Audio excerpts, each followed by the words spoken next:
அன்பான இதயங்களுக்கு என் இனிய வணக்கங்க. இன்னைக்கு நாம புடலங்காய், நம்ம வீட்டு தோட்டத்தில் நாட்டு புடலங்காய் பாருங்க எவ்வளோ அழகா காய்கள். இதுதாங்க நாட்டு புடலங்காய். இந்த காய் ஒரு செடி இருந்தால் போதுங்க. நம்ம வீட்டு செலவுக்கு நம்ம ஃப்ரெண்ட்ஸுங்களுக்கும் கொடுத்துக்கலாம். காய்கள் நிறைய காய்க்கும். பச்சை நிற புடலங்காய், நாட்டு புடலங்காய். இது நாம் இதை வாரம் இருமுறை நாம் வணக்கி சாப்பிட்ணும். நிறைய நீர் சத்து அதிகமாக இருக்குது.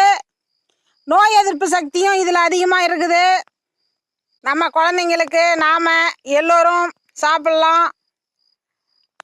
ஒரே ஒரு பச்சை மிளகாய் அல்லது 2 வரமிளகாய் இது மட்டும் சேர்த்தாலே போதுமானது. தேங்காய் ஒரு மூடி சேர்த்துக்கலாம். ரொம்ப சுவையாக இருக்கும். புடலங்காய் பொரியல் மிக அற்புதமான பொரியல். நீர் சத்து அதிகமாக இருக்குது. வெயில் காலங்களில் இந்த மாதிரி நீர் சத்து உணவாக நாம் சேர்த்துக்கிறது ரொம்ப நல்லது. புடலங்காய், பீர்க்கங்காய், சொரக்காய் இதெல்லாம் ஒரு அற்புதமான காய்ங்க. வாரம் இருமுறை இந்த மாதிரி நாம் தினசரி கூட இதை சாப்பிட்லாம். சாப்பாடு கம்மியாக இருக்கணும், பொரியல் வகை அதிகமாக இருக்கணும். நம்ம தண்ணீர் சேர்த்து கூட இந்த காயை நாம் வணக்கலாம். தண்ணீர் அதிகமாக சாப்பிட்றது ரொம்ப நல்லது.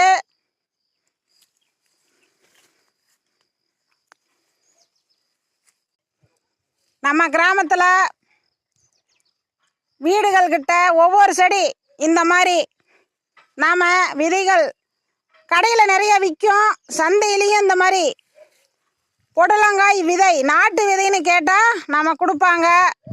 பச்சை காய்னு கேட்கணுங்க. ரொம்ப சுவையாக இருக்கும்.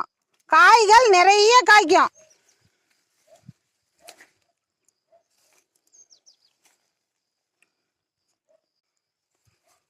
பருப்புலையும் நாம் சேர்த்துக்கலாம். பருப்பு சாம்பார், அதில் புடலங்காய் நாம் நிறைய சேர்த்துக்கலாம். சொரக்காய், பீர்க்கங்காய், நீர் சத்து காய்கள் நிறைய சேர்த்துக்கலாம். ரொம்ப சுவையாக இருக்கும். வேக வைத்து நிறைய பெண்கள் புடலங்காய் வணக்குவாங்க. அந்த மாதிரி வணக்கவே கூடாது. இதை அப்படியே வணக்கணுங்க. ரொம்ப சுவையாக இருக்கும். காரம் அதிகம் சேர்த்துக்க வேண்டாம், உப்பும் அதிகம் சேர்த்துக்க வேண்டாம். மேல விவரங்களுக்கு ஈஸ்வரியின் நாளொரு மூலிகை சேனலை ஃபாலோ பண்ணுங்க. அடுத்து நான் நெக்ஸ்ட் வீடியோவில் சந்திக்கிறேங்க. நன்றி.